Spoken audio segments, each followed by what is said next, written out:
Welcome, everybody, to WagerTalk Today, the best daily sports betting show on the planet. We've got a great show lined up for you all.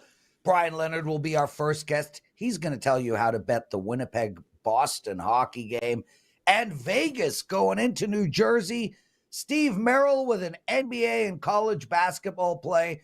And Ronald Cabang, who is 16-3 in his last 19 NBA plays, is going to give us 2 NBA bets. Stay with us all the way to the end. I'm Lawrence Presman. My co-host is Teddy Covers. And Bryan, the best hair on the planet, Leonard, joining us right off the bat. How are you, my friend? I'm doing well. How are you guys doing today? Teddy? No complaints. Well, we always got complaints. Prez got a complaint. I got complaints. But overall, we're doing fine. Thank you, Bryan. Let's start with some NFL. First game on the card, the Boston Bruins at home against the Winnipeg Jets. Looking at the WagerTalk live odds screen right now, I'm seeing the Bruins, let's call them minus 130. Total 5.5, juice to the under. What do you want to do with the Jets and the Bruins? This should be one hell of a game here. Two teams playing very well right now. Let's see if we can make some money by taking a look at this one. It's not often you find a team who's gone 9-1-0 as of late as an underdog, but that's what we're finding right now in Winnipeg. Winnipeg last 10 games, 5-on-5 play, have a goal percentage of 66.67. Really impressive. Expected goal 55.01. In 5-on-5 play, they've outscored the opposition 20-10 the last 10 games. That goal allowed number of 10 is 4 better than any other team in the league. The Jets are playing so well defensively. They're also well rested, with this being just their third game in the last 9 days. And I went back, and since December 1st, which was close to 2 months ago, and that's 22 games for the Winnipeg Jets, they've only given up 36 total goals. 36 total goals in 22 games. That's good. That's why they're winning. They're playing great defense. Boston, as I mentioned, also playing some good hockey themselves. 5-on-5 play in the last 10. Goals expected of 49.95. Goals, actual goals, 63.04. So both of these teams are shooting a little bit better than what you would expect. So I expect a little bit of regression in that regard. Boston enters plays, having won 4 straight, including scoring 9 goals last time out against Montreal. And they did that in basically the first 2 periods. I was waiting for them to get to double digits. You don't see that very often. But, you got Boston's 15-6 this year at home. We all already know that Boston's a terrific team playing at home. But Winnipeg has basically matched that when they've gone on the road. 14-6 record on the road.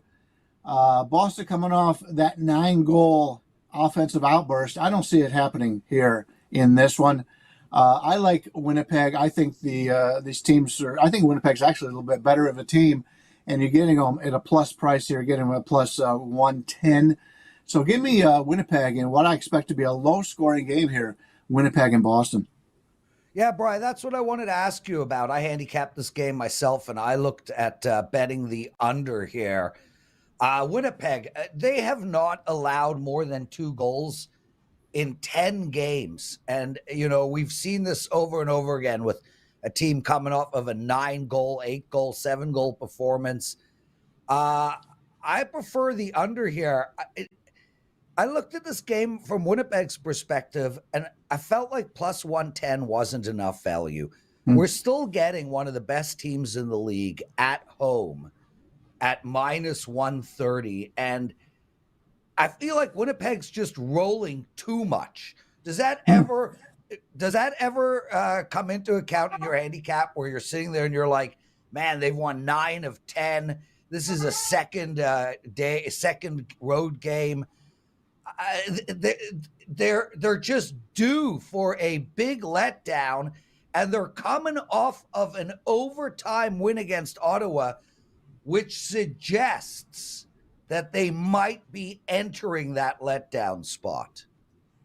I don't want to jump in against a team who's playing well until I see something that shows me that they're not. You know how well we did with Seattle during that run.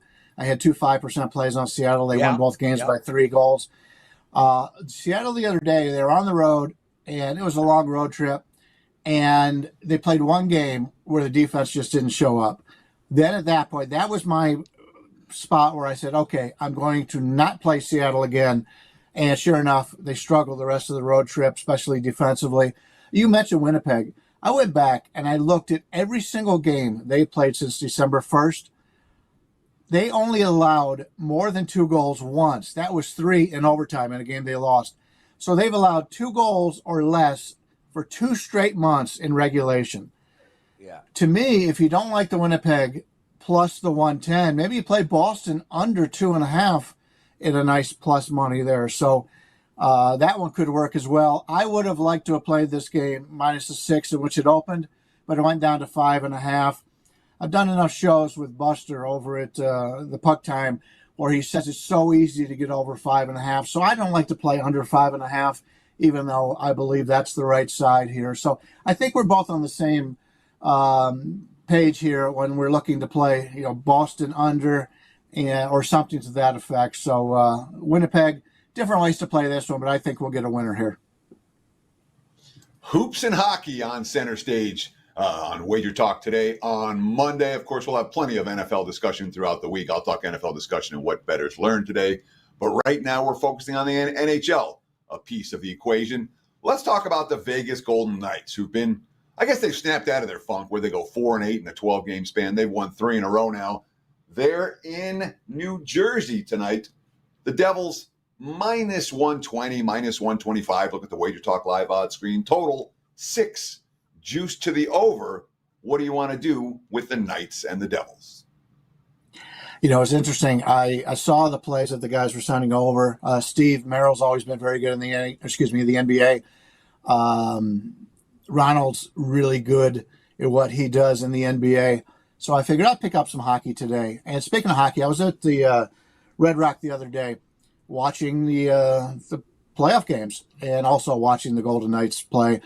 And one of our biggest fans, Mike, was over there, and a big-time bettor. He's been very nice to me. He goes there all the time and with his buddies, and they have a really good time. He wanted to be mentioned on the show. I run into a lot of people out at the casinos that are big fans of the show.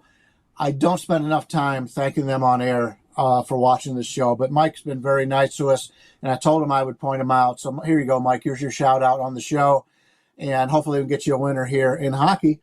You mentioned Vegas turning it around a little bit, Teddy. Last 10 games, 5-on-5 play for Vegas. They've got a goal for percentage of 54.84, expected goal 49.09. So a little bit of negative regression offensively coming for them. They've outscored the opposition 17-14 in that 5-on-5 play. And I talked earlier about Winnipeg only allowing 10 goals the last 10 games. Vegas, along with a couple others, have allowed 14 in 5-on-5 play. But they've done that for a reason, and that's because they're missing Jack Eichel and William Karlsson offensively. They need to do something to keep the other team from scoring because they have lost out on 2 of their better offensive players. Eichel's just a tremendous scorer. And that's what they've been doing. They've been concentrating on defense, and the goaltending has been much better as of late than it was earlier. And I think I'm going to continue to ride that.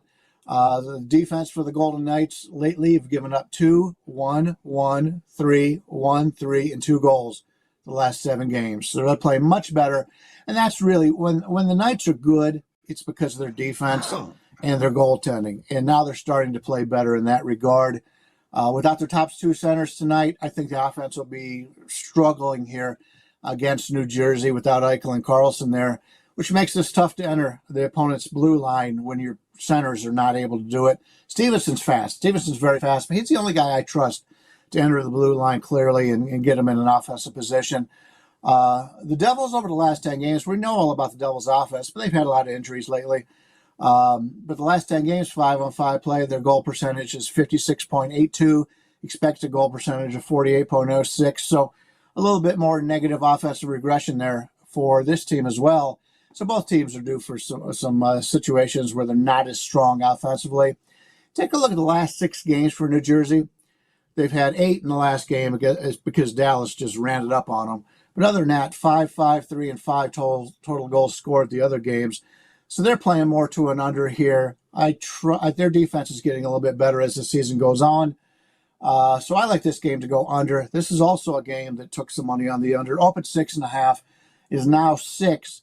But like I said, according to the Winnipeg game earlier, I don't have a problem playing under 6. It's the 5.5 that makes it a little bit tricky because you get those games if a team has a 2-goal lead late, somebody's pulling their goalie, and it's tough to go under the 5.5s.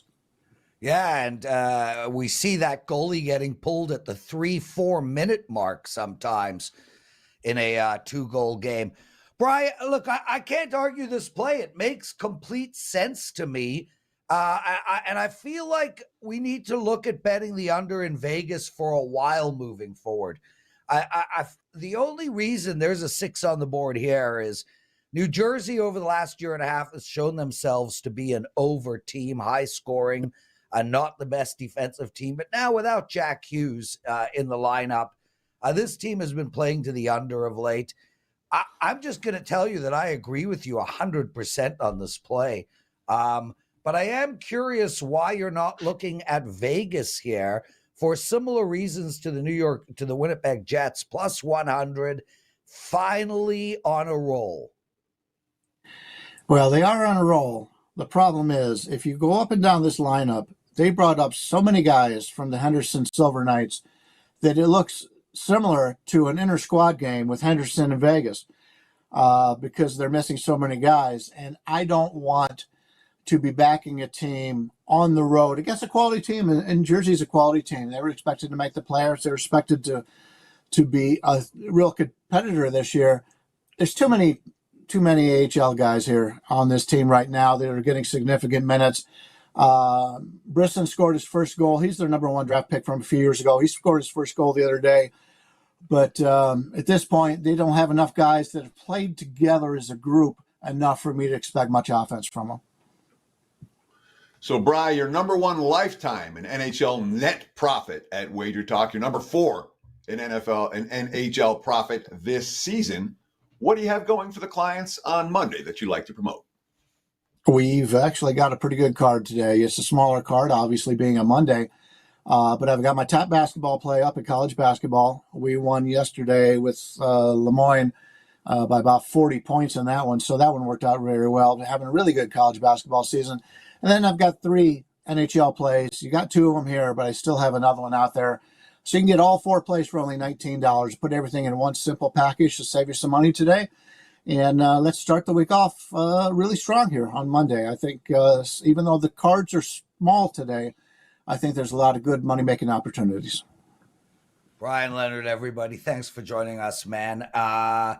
Teddy covers. Before we get into what did bettors learn, I do want to tell everybody about my weekend. So I'm wearing the same track pants I've been wearing since Friday. You know what that means. I'm on a run. Dude, I had an 8-1 betting day for my clients on Saturday, 8-1. I then came back with a 4-1 Sunday. I went 12-2 for all my clients over the weekend. However, I lost my 5% play, and losing your 5% play never feels good. When you go 12-2, it does feel a little better. I will say that. I had the Bills minus 2.5. Ghosts of Scott Norwood back in play, wide right. And I'm sorry to all my clients who only purchased the 5% play, but there is a message there, guys. And that is, man, these 5% plays are 1% higher than 4. I know that's straight math. 5 comes after 4. But the key to winning when you're buying handicappers and you're betting on sports is not to get caught up on one play or bet one play. You bet our whole card. I am currently up big profit in college basketball, in NBA, and in NHL. Those are the 3 sports. We only have 3 NHL games left to go, NFL games. Once those NFL games are gone, there are 3 sports in play, NBA, college, and NHL. All I can do is win for my clients over a long term period, and that is what I'm doing. You are all better off buying the all-access full betting card from a handicapper than you are buying a single 5% play. Plus, it's only $4 extra. Plus, in all seriousness, the difference between a 4% play and a 5% play is 1 unit. So, guys, grab our all-access passes when we have those 5% plays. Teddy covers. What did we learn in the wonderful world of sports betting? So this isn't a true BBBBBB. We're not going to go through the bad beats, bad bets, bad for the books. What we are going to do is talk about the 4 NFL playoff games and roll through them real quick.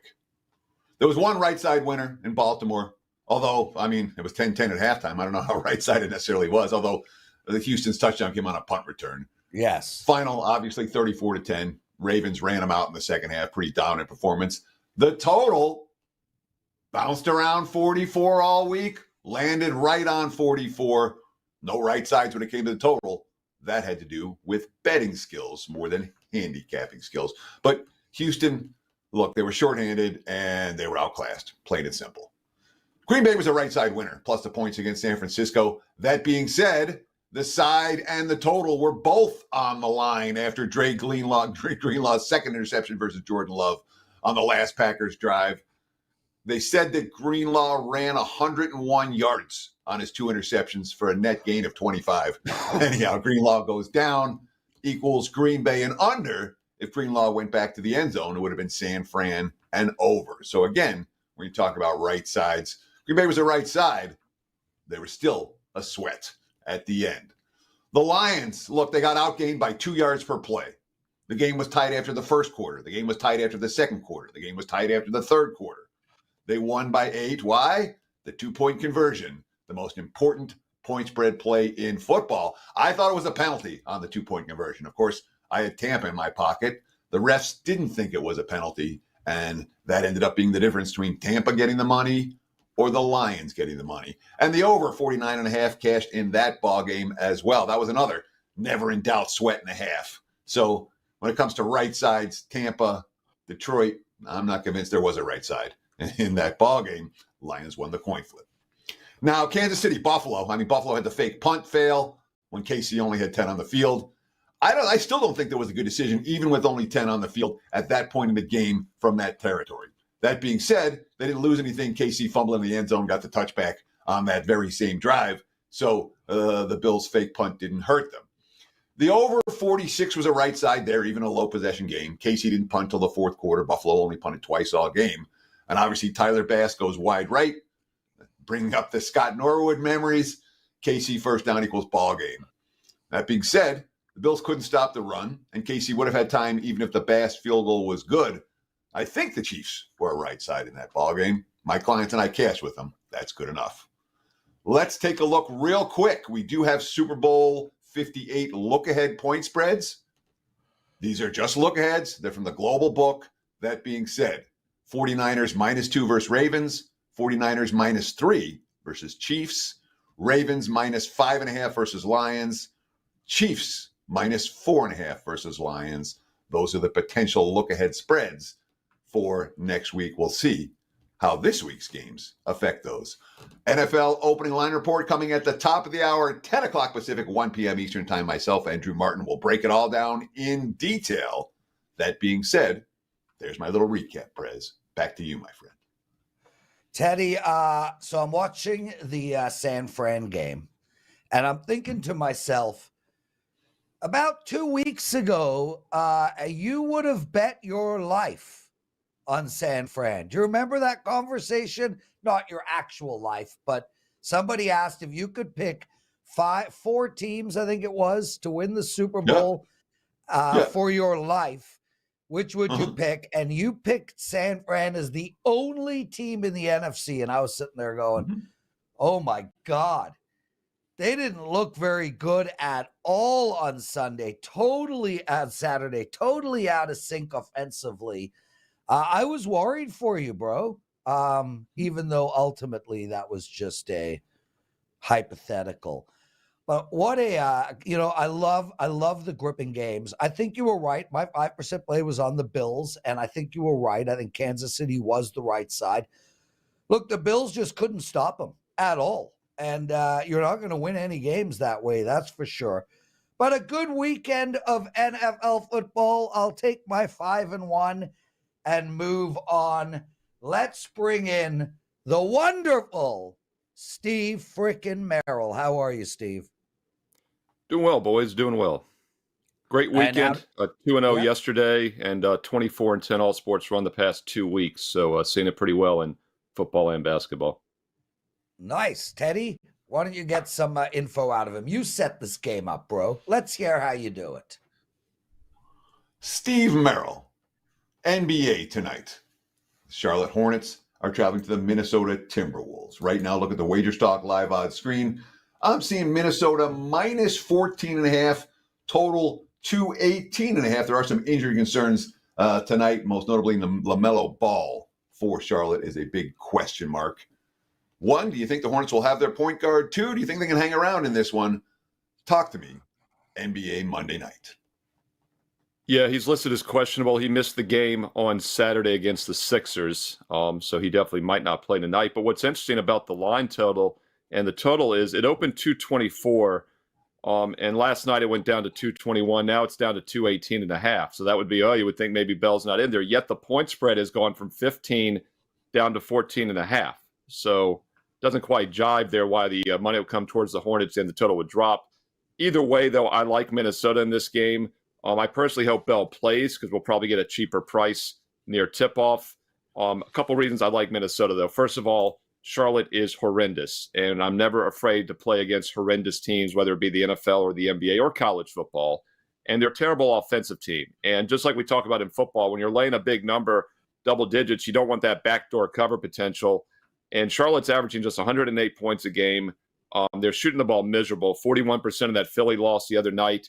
In fact, if you look back over their last 7 games, they have shot 43% or worse in 6 of their last 7 games now, and they might be without one of their better offensive players in Bell.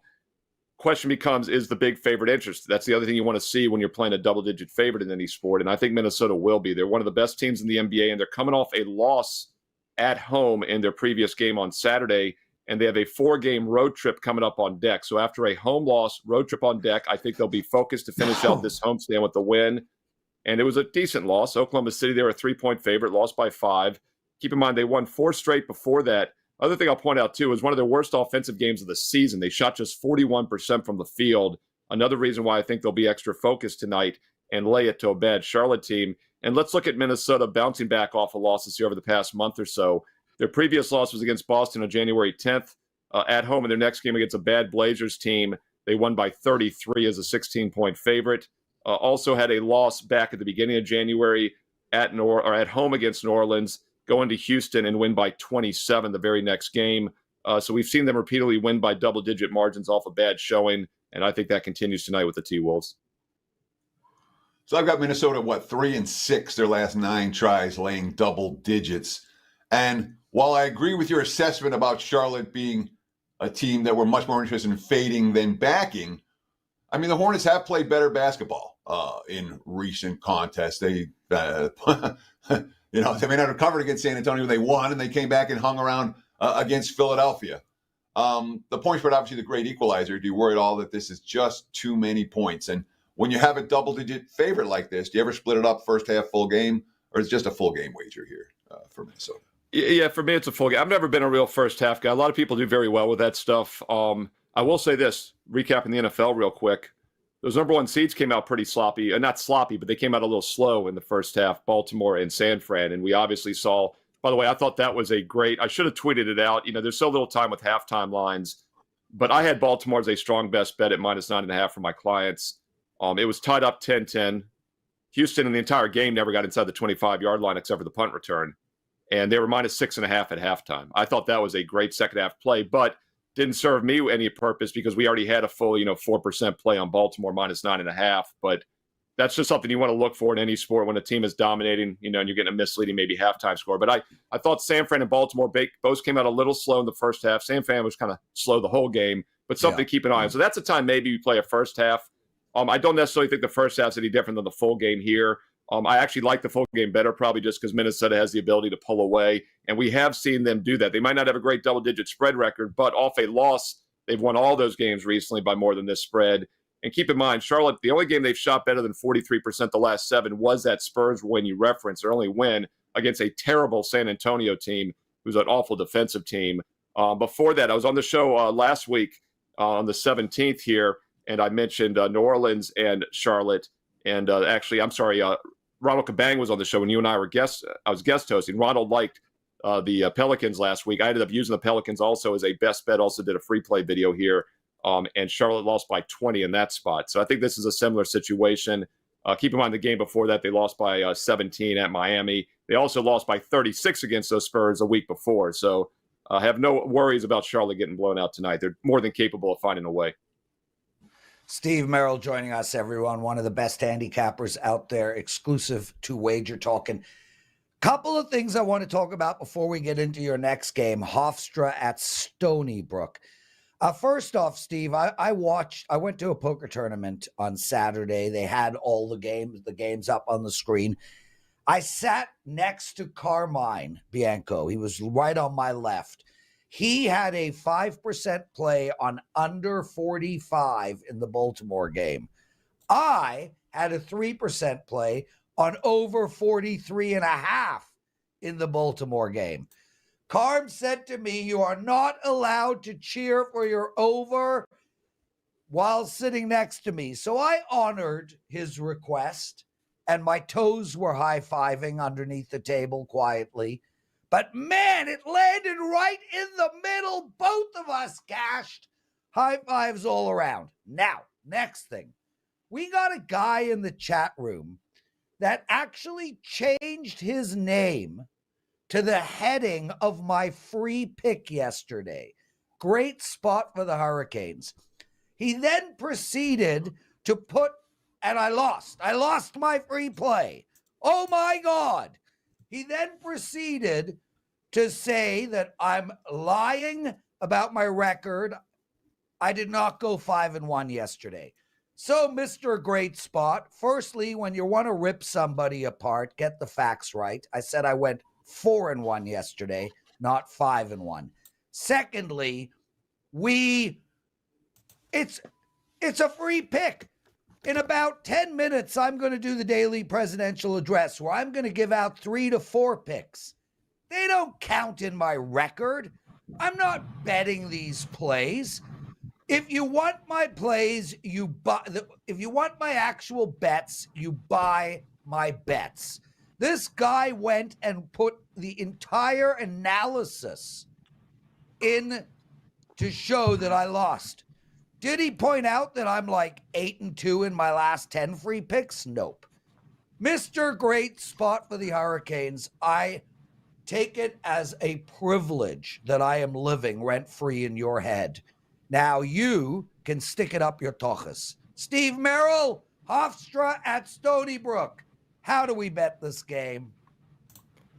Best lead-in ever to a college basketball game. So I'm just going to try to live up to the hype of this game now. Hofstra, Stony Brook.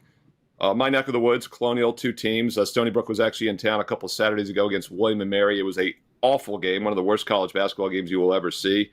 William & Mary trailed the entire game, took a 2-point lead late, ended up traveling down 1, lost by 4. But the point is, neither Stony Brook or William & Mary are any good. Yet both Stony Brook and Hofstra stand at 2-3, and I do think Hofstra is actually pretty good. They had a very tough non-conference schedule, one of the 50 toughest non-conference schedules in the country. Yes, they're just 2-3 to start off conference play, but they had to play College of Charleston, and then they had 2 tough road games at Northeastern and Campbell. Really weird setup there. That's a back-to-back, 2 games in 3 nights. Northeastern's in Boston. Campbell's in South Carolina, I believe. It's one of the areas down there. And I saw Campbell play in person last week.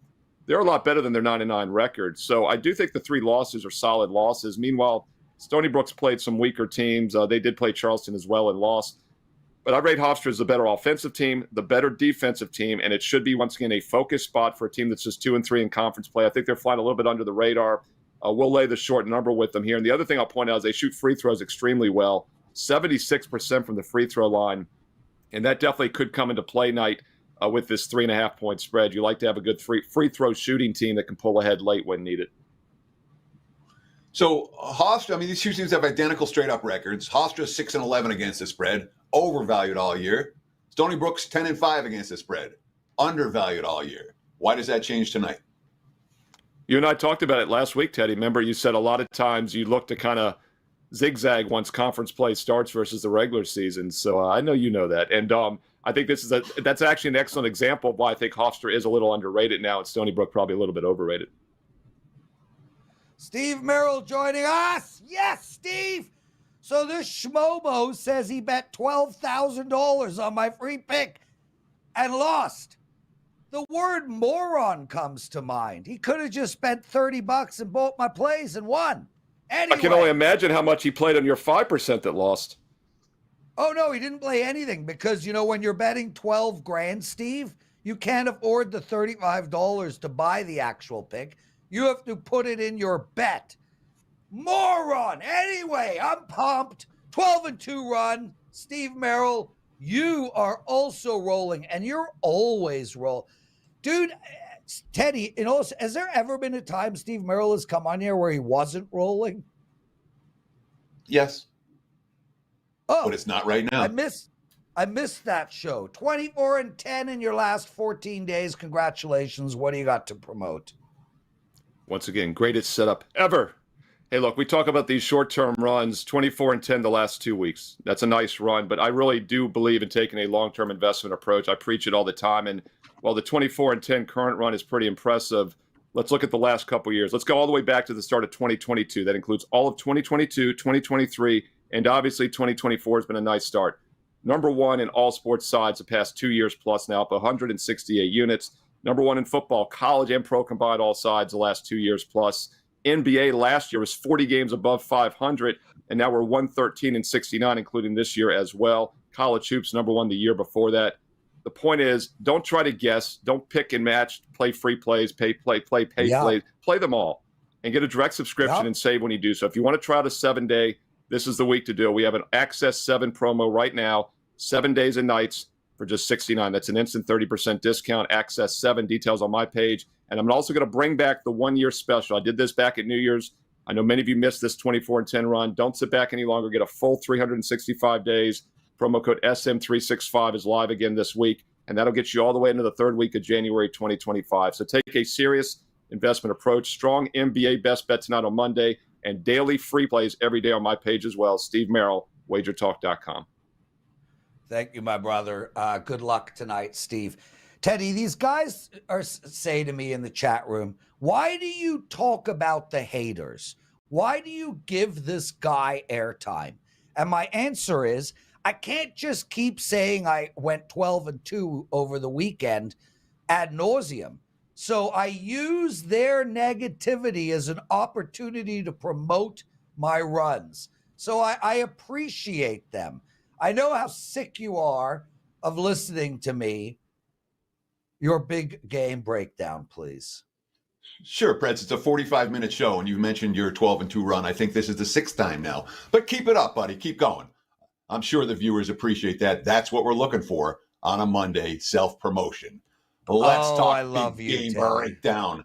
The Sacramento. Let me do my big game breakdown and talk the Sacramento Kings and the Atlanta Hawks. Look at the WagerTalk Live odds screen right now. I'm seeing Sacramento -8, total 237.5, and we get to talk about Trae Young right now. Atlanta is the worst point spread team in the NBA by a wide margin. 20 games under 500 ATS. This is the halfway point of the season. There's no betting bandwagon, to put it mildly, on the Hawks. They just lost the guy who's supposed to be their best player, certainly the name, the face of the franchise, in Trae Young. He's in concussion protocol. He'll be out indefinitely. And in that loss, they got blown out by Cleveland on Saturday, ending a 3-game winning streak. So we ask ourselves, what's Atlanta like without Trae Young? Well, geez. They have a winning record this year without Trae Young, 2-1 straight up. They had a winning record last year without Trae Young, straight up. Maybe they might be worth a look. Atlanta's been +5 or higher only 5 previous times all season against elites. Boston, Philly, Milwaukee. They lost those. Miami was a fourth one last week. Oh, they beat Miami straight up. Does Sacramento belong in the group of Boston, Philly, Milwaukee, even Miami? They don't. All right. They're coming off a bad loss. Head coach Quinn Snyder, quote, "We were a different team in the 3 games previous than we were tonight after that loss. We can expect a concerted effort." The Kings' last winning cover at home by more than 8 points came before Christmas. They've lost 4 in a row. Their last win against Atlanta by more than 7 points, 2019.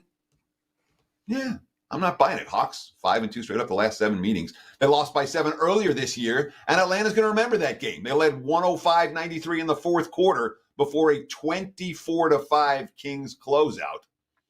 Hawks without Trae Young, I power rate them right where I power rate the Hawks with Trae Young. I think there's value on Atlanta. Give me the Hawks plus the points in Sacramento. There's your big game breakdown. Back to you, Mr. Prez. Did you go 12-2 this weekend? Why, thank you for asking. And you know what my free play is tonight, Teddy? It's the Atlanta Hawks. We're on the same page, brother. Let's bring in Ronald Cabang. Ronald, outstanding work in NBA, man. Privileged to have you on Wager Talk. You are so good at this sport. And that's the sport we're going to discuss. The Raptors playing tonight. You've got a bet for us on them. Teddy, no follow-up. Let's go straight to his next bet afterwards. Ronald, all you. All right. Well, I'm looking at this Grizzlies and Raptors game here. I know the Grizzlies have been struggling this season. Surprisingly, though, they've actually gone over their team total in 6 of their last 8 games. I think the books continue to have their totals low and their spreads very large. So that means that their team totals are set pretty low. I think just the fact that they've been dealing with injuries and all that stuff, that's affecting the number.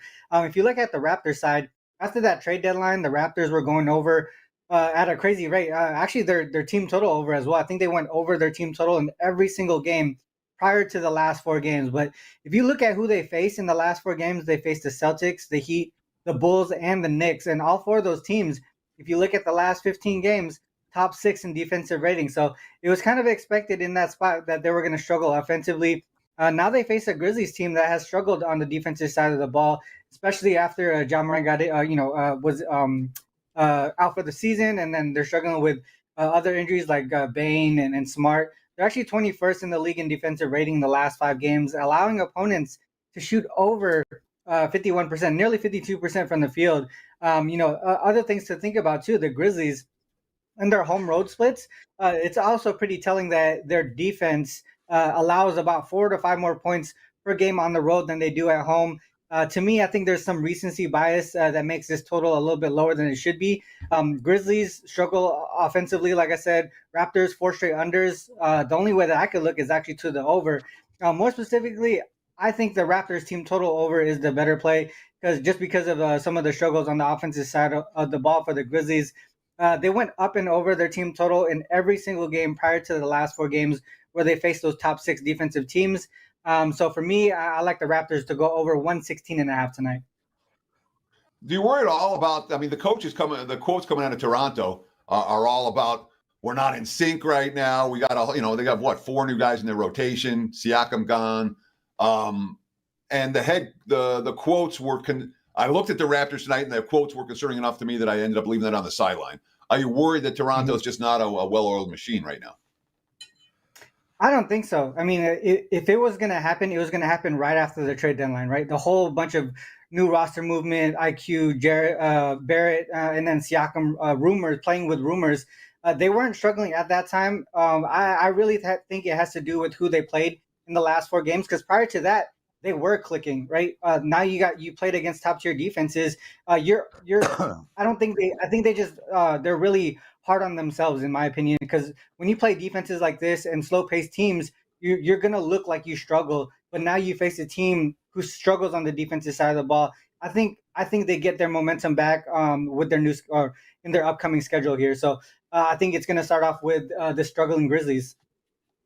Ronald, whenever I don't want to follow up, whenever I do want the best follow-up question ever, I tell Teddy no follow-ups, because all Teddy wants to do is whatever I tell him not to do. He has a hard stop at 12:45, and he asked a follow-up that took a minute long. We'll go to 12:46. Dallas Mavericks, tell us why you like them, Ronald. Yeah, the Mavs here. I think the Celtics are really, to me, in a bad spot here, especially from a fatigue and travel standpoint. They haven't been playing their best offense lately. They've actually gone under their team total in 5 of their last 6 games. Now this is the second of back-to-back here, and then also the third game in 4 nights, I believe. So not for me. I think one thing to think about here is the rest advantage on the Dallas side. They haven't played since last Wednesday, and that has to do with not playing the Warriors because of that game being postponed. But yesterday I know a couple of guys did rest and sat out for injury management issues there. But one thing that I've seen from the Celtics team on back-to-backs, they typically flip-flop with Horford and KP. So I know KP is not on the injury report, but there's a chance that he could sit today. And potentially some other, maybe White or Tatum. We don't know. But at this point, only White and Tatum played 35 or more minutes yesterday. Everyone else was around 30 to 32. So those were the guys. That's the reason why I pointed those 2 guys out as potential sit-out candidates with KP. On the other side, like I said, they're well rested. They haven't played since Wednesday, and that's a huge advantage in my opinion. They're refreshed. They look healthy. The only 2 people we see on the injury report is Dante Exum and Seth Curry. One thing that I looked at with the Mavs here specifically is Luka, Kyrie, and Lively together in the lineup on the road, at home, and well rested. They're actually 6-0 straight up in that spot, and they're averaging 121 points per game in those 6 games. So their offense is clicking when those 3 are together. They will be there tonight. They have the rest advantage. Also, we know that the Celtics struggle on the road more so than they do at home, which is why they're 8-12-1 against the spread on the road. For me, I think the travel spot, I think the travel fatigue and the rest advantage for the Mavs here is pretty huge, and that's why I like them to potentially win this game outright. Like I said, I think there's potential for KP to sit and potentially another key player. So if you guys think that's going to happen, you should probably take the Mavs now because the line could shift pretty significantly. Dallas +3. There are some 3.5s out there if you shop around in the betting marketplace right now. Ronald Cabang, your NBA's been outstanding. Talk about what you have to go going tonight at WagerTalk.com. Yeah, usually when I do these shows, I don't give out free plays that I don't have as a premium play. So both of these are premium plays, but I have one other top play on the board, and like Prez said, 16-3-1. I was already doing pretty well on the NBA season, but in recent form, 16-3-1. Run the last week or so. So hopefully we just continue cashing these NBA tickets. Ronald Cabang, thank you for joining us. Teddy covers. We are short 6 likes. What do you want to do? You're on your hard stop. I can just move on and call it a day. I'd say give him a big game, or what are your presidential address, but cut it off. Give them most of it, but cut it off right at the end where there's 6 less. We don't have time. Just do something. Okay. Guys, it's time for your daily presidential address, and I want to let you know, as of today, I will be filming what we're going to call the penalty box segment. It's a standalone video where I will give you 3 NHL bets plus analysis. I'm taping it in a few minutes. Make sure to check that out. Also, I know you all know, but I went 12-2 this weekend for my clients. I've got 1 college basketball total, 1 NBA, and 1 NHL play up for you guys tonight. At 100 miles an hour, I like the under in Boston. I like the under in the New Jersey-Vegas game. And I like the Florida Panthers. Be well, everyone. See you tomorrow. Teddy, kick ass on your opening line report. Take us home. Enjoy the games.